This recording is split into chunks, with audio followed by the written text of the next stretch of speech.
নমস্কার বন্ধুরা, আজ আবারও আপনাদের সামনে নিয়ে চলে এসেছি একটি নতুন রেসিপি। এই রেসিপিটির নাম হচ্ছে মাশরুম চিকেন তন্দুরি। তন্দুরি শব্দটা শুনে আমাদের মনে হয় যে যাদের বাড়িতে মাইক্রোওয়েভ নেই তারা করতে পারবে না, কিন্তু আমি গ্যাসে তাওয়ার উপরে এই রেসিপিটি আজকে করে দেখাবো। তাহলে চলুন রেসিপিটির দিকে আমরা এগোই।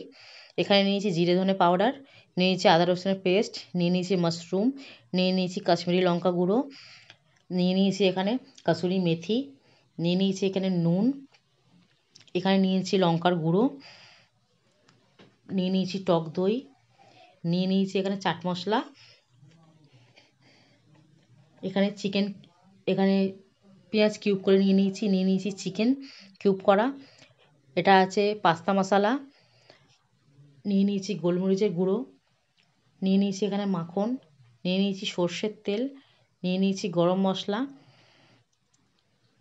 এখানে নিয়ে নিয়েছি গোটা জিরে ধনে শুকনো খোলায় ভেজে আমি গুঁড়ো করে রেখেছি সেটা নিয়ে নিয়েছি লেবুর রস, এখানে ক্যাপসিকাম নিয়েছি, আর নিয়ে নিয়েছি রেড বেল পেপার আর ইয়েলো বেল পেপার, আর এখানে নিয়ে নিয়েছি তন্দুরির যে স্টিকগুলো হয় সেই স্টিক। তাহলে চলুন এবার আমরা রান্নাটার দিকে এগোই।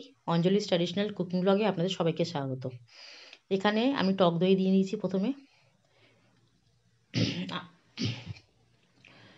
চেষ্টা করবেন এখানে হাঙ্কার নিতে, মানে টক দইটা পুরো জল ঝরানো টক দই থাকে সেটা নিতে। নিয়ে নিয়েছি জিরে ধনে পাউডার, নিয়ে নিয়েছি এখানে আদা রসুনের পেস্ট, লঙ্কা গুঁড়ো, নিয়ে নেবো এখানে কাশ্মীরি লঙ্কা গুঁড়ো,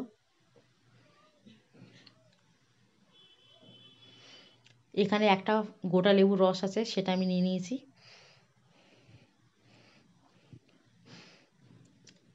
এটা চাট মশলা ওই গরম মশলা আছে সেটা নিয়ে নিচ্ছি,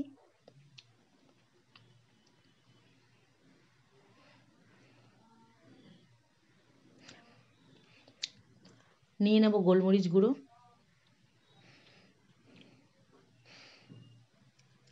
গোলমরিচের ঝালটা শরীরের পক্ষে ভালো তাই আমি একটু বেশি নিয়েছি, নিয়ে নিয়েছি সর্ষের তেল, নিয়ে নেব নুন,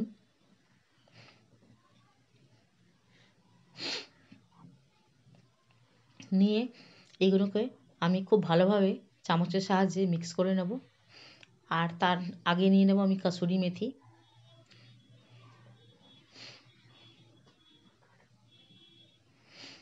নিয়ে খুব ভালোভাবে চামচের সাহায্যে এই মশলাগুলোকে মিক্স করে নেব, যাতে মশলাগুলোর মধ্যে কোনো লাম্পস না থাকে, যাতে প্রত্যেকটা মশলা খুব ভালোভাবে দই আর তেলের সাথে মিক্স হয়ে যায়, যাতে কোনো রকম মশলার মানে গোটা গোটা বা ডালা অবস্থায় না থাকে, বা নুনটাও ঠিকঠাক করে মানে প্রত্যেকটা মশলার সাথে যাতে ভালোভাবে মিক্স হয়ে যায়, সেই জন্য চামচের সাহায্যে খুব সুন্দরভাবে আমি খুব ভালোভাবে আমি মিক্স করে নিচ্ছি।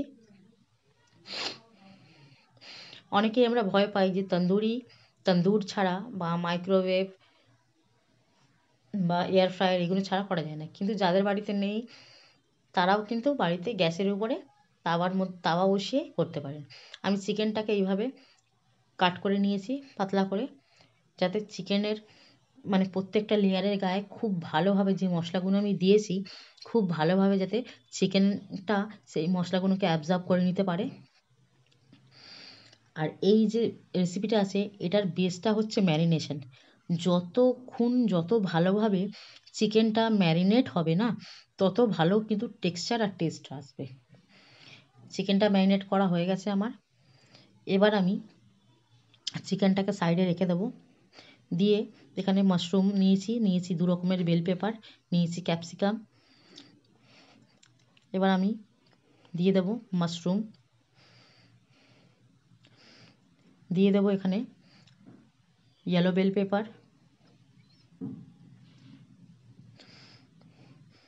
নিয়ে নেবো রেড বেল পেপার,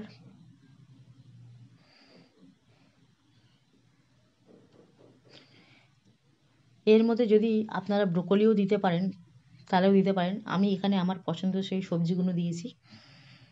দিয়ে দেবো নুন,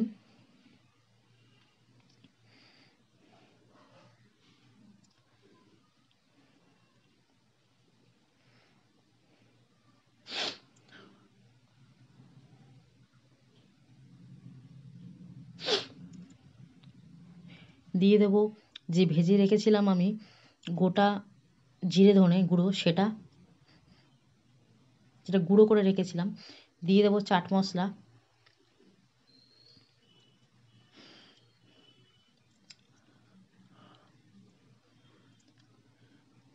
দিয়ে দেবো একটু যে পাস্তা মশলাটা রেখেছিলাম সেই মশলা, যাতে প্রত্যেকটা সবজি ফ্লেভারফুল হয়ে যায়। কারণ দেখবেন বাচ্চারা তন্দুরিতে হয়তো চিকেনটা খেয়ে নেবে কিন্তু সবজিগুলো খাবে না। একটু ফ্লেভার একটু ট্যাঙ্গি করে দিলে বাড়ির বাচ্চারাও কিন্তু এই সবজিগুলো খুব উপভোগ করে খাবে। বড়রা তো খাবেই, বাচ্চারাও কিন্তু অ্যাভয়েড করবে না, সবজিগুলো খেয়ে নেবে। আপনারা দেখে বুঝতে পারছেন প্রত্যেকটা সবজি খুব সুন্দর কালারফুল লাগছে।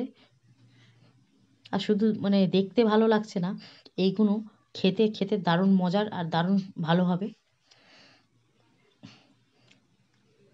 স্টিকগুলোকে এবার নিয়ে নিয়েছি। এখানে এর সাথে কিন্তু আমি পেঁয়াজটা অ্যাড করিনি, কারণ পেঁয়াজটা এমনি কিন্তু তাওয়ায় দিলে নরম হয়ে যায়। সবজিগুলোকে আমি জাস্ট মশলাটা মাখিয়ে ম্যারিনেট করেছি আর পেঁয়াজগুলোকে বাটিতে রেখেছি। এবার আমি স্টিকের মধ্যে এগুলোকে খুব ভালোভাবে গেঁথে নেব।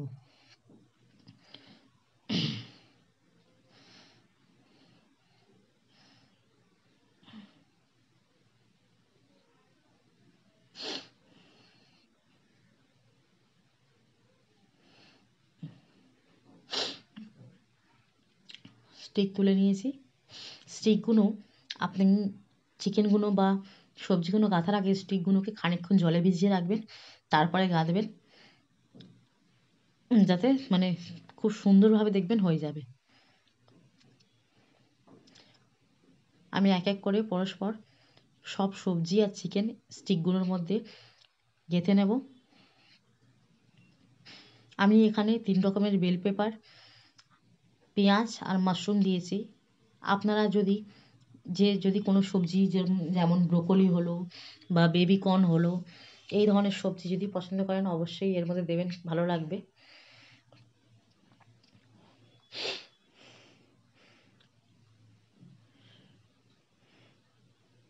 খুব ভালোভাবে আমি চিকেনের টুকরোগুলোকে মশলা সমেত ভালোভাবে আর সবজিগুলোকেও খুব সুন্দরভাবে গেঁথে নেব।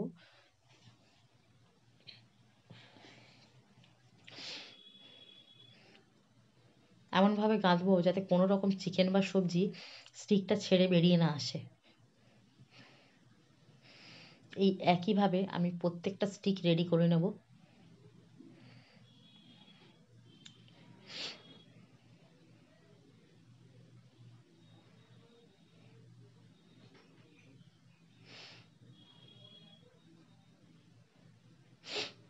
এই একইভাবে আমি প্রত্যেকটা স্টিক রেডি করে নেব।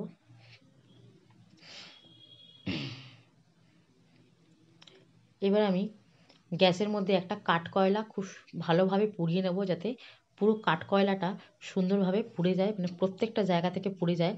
আর এই স্টিকগুলোকে রেডি করে একটা স্টিলের বাটিতে কাঠকয়লাটা দেব, দিয়ে দেবো ঘি, যাতে স্মোকি ফ্লেভারটা এই স্টিকগুলোর মধ্যে চলে আসে। আর সাথে সাথে একটা বড় থালার সাহায্যে এটা চাপা দিয়ে মিনিট 20 রেখে দেবো, যাতে পুরো স্মোকি ভাবটা চিকেনের স্টিকগুলো অ্যাবজর্ব করে নেয়। কারণ তন্দুরি মানেই কিন্তু ওই যে স্মোকি ফ্লেভারটা না হলে আমরা কিন্তু তন্দুরিটা উপভোগ করতে পারি না।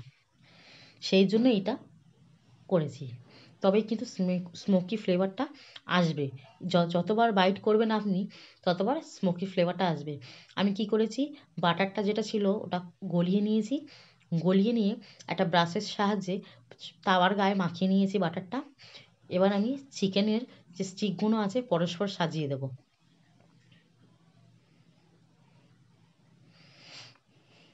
আমার তাওয়াটা, আমি যে তাওয়াটা ইউজ করছি সেটা কিন্তু পুরো আয়রনের তাওয়া। আপনারা চেষ্টা করবেন পুরো লোহার তাওয়ায় এই রেসিপিটা তৈরি করতে বাড়িতে, কারণ লোহার তাওয়া হলেই তবেই কিন্তু স্মোকি ফ্লেভারটা মানে তন্দুরিটা মানে আরও মানে ভালো লাগবে খেতে লোহার জিনিসে। দেখবেন এমনিতেও লোহার কড়াই আমরা যখন চিকেন করি বা মাটন করি, যাই করি না কেন বা তরকারিই করি না কেন, দেখবেন লোহার যে পাত্রে তার একটা স্বাদই আলাদা হয়। আর তন্দুরি জিনিসটা যাদের নেই মাইক্রো ওভেন, তারা কিন্তু এই লোহার তাওয়াতে বা লোহার কোনো বসানো কড়াতে করলে ভালো হবে। আপনারা দেখে বুঝতে পারছেন তন্দুরির স্টিকগুলো 10 থেকে 12 মিনিট এক পিঠ করে 10 থেকে 12 মিনিট করে দু পিঠ আমি সুন্দর করে ভেজে নিয়েছি। তন্দুরি স্টিক পুরো রেডি হয়ে গেছে। আমি পেঁয়াজ শসার সাহায্যে